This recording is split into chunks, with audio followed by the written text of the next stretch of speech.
কখনো আপনার হাত থেকে টাকা শেষ হবে না যদি এই আমলটি আপনি করতে পারেন। এটা আমার পরীক্ষিত আমল, আমি যতবার পড়েছি ততবার এটার আমি ফলাফল পেয়েছি। প্রিয় ভাই, প্রিয় বোনেরা, এটা খুবই পরীক্ষিত একটি আমল। অনেকে আছে দেখা যায় রিজিকের অভাবে পড়ে থাকেন, টাকা পয়সার অভাব, চাকরি নাই, ঘরের ভিতরে সকল অভাব রয়েছে, তার ব্যবসা বাণিজ্যে উন্নতি নাই, তার কাজকর্মে কোনো কিছুতেই সে উন্নতি হতে পারে না, সবসময় সে টাকা পয়সার অভাবে থাকে, রিজিকের অভাবে থাকে, এই ধরনের অনেক সমস্যা থাকে। প্রিয় ভাই, প্রিয় বোনেরা, আপনি যদি এই একটি আমল করতে পারেন তাহলে কখনো আপনার হাত থেকে টাকা শেষ হবে না। অবশ্যই আপনি এটা সঠিক নিয়মে আপনার করতে হবে এবং মনে বিশ্বাস রাখতে হবে, আল্লাহর প্রতি আপনার পুরোপুরি ইয়াকিন থাকতে হবে এবং 5 ওয়াক্ত নামাজ মাস্ট বি পড়তে হবে। অনেকে আছে নামাজ পড়ে না, অনেকেই বলে যে হুজুর এত আমল করি, এত দোয়া করি, এরপরও আমার আমল কবুল হয় না, আমার দোয়া আল্লাহ তাআলা কবুল করে না। অথচ তাকে যদি জিজ্ঞেস করা হয় আপনি নামাজ পড়েন, দেখা যায় সে নামাজ পড়ে না। আরে ভাই, নামাজ না পড়লে আপনার আমলটা কিভাবে গ্রহণযোগ্য হবে?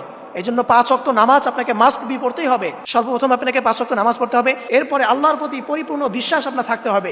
এরপরে আপনি বিশ্বাসের সহিত যদি আপনি আমলটি সঠিক নিয়মে করতে পারেন তাহলে ইনশাআল্লাহ আপনার হাত থেকে কখনো টাকা শেষ হবে না। এটা আমার পরীক্ষিত আমল, আমি অনেকবার করেছি, যতবার করেছি ততবার এটার ফলাফল পেয়েছি। এই জন্য প্রিয় ভাই, প্রিয় বোনেরা আমার, 5 ওয়াক্ত নামাজ মাস্ট বি পড়বেন এবং সবসময় পবিত্র অবস্থায় থাকবেন এবং আল্লাহর প্রতি পরিপূর্ণ বিশ্বাস রাখবেন এবং সহিহ নিয়তে আপনি আমলটি করবেন। আমলটি কিভাবে করবেন? আপনি সর্বপ্রথম ওযু করবেন, পবিত্র অবস্থায় আপনি আমল করবেন, তাহলে ইনশাআল্লাহ আমলটা আল্লাহর দরবারে গ্রহণযোগ্যতা বেশি পাবে। এই জন্য সর্বপ্রথম আপনি ওযু করবেন, এরপরে প্রথমে আপনি 3 বার দরুদ শরীফ পাঠ করবেন।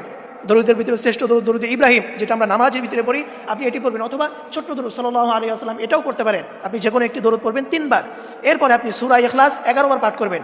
এরপরে ইয়া রাজ্জাক, এটা 11 বার। এরপরে ইয়া কাদিয়াল হাজাত, এটা আপনি 21 বার পাঠ করবেন এবং শেষে আবারও আপনি দরুদ শরীফ পাঠ করবেন।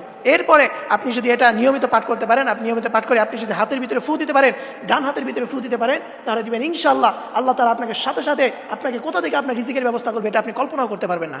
এই জন্য প্রিয় ভাই, প্রিয় বোনেরা আমার, আপনার যখনই কোনো অভাবের মধ্যে পড়বেন, যখনই টাকা পয়সার অভাব হবে, আপনি সাথে সাথে এই আমলটি করবেন। দরুদ শরীফ, সূরা ইখলাস 11 বার, ইয়া রাজ্জাক 11 বার, ইয়া কাদিয়াল হাজাত 21 বার এবং শেষে দরুদ শরীফ। এবারে আপনি পরে এটা আপনার ডান হাতে ফু দিবেন তালুতে, তাহলে দেবেন ইনশাআল্লাহ আল্লাহ তাআলা আপনাকে এত পরিমাণ রিজিক দান করবেন যা আপনি কল্পনা করতে পারবেন না। আল্লাহ তাআলা আমাদের সকলকে এই আমলটি করার তৌফিক দান করুক। সকলেই পড়ি আমিন।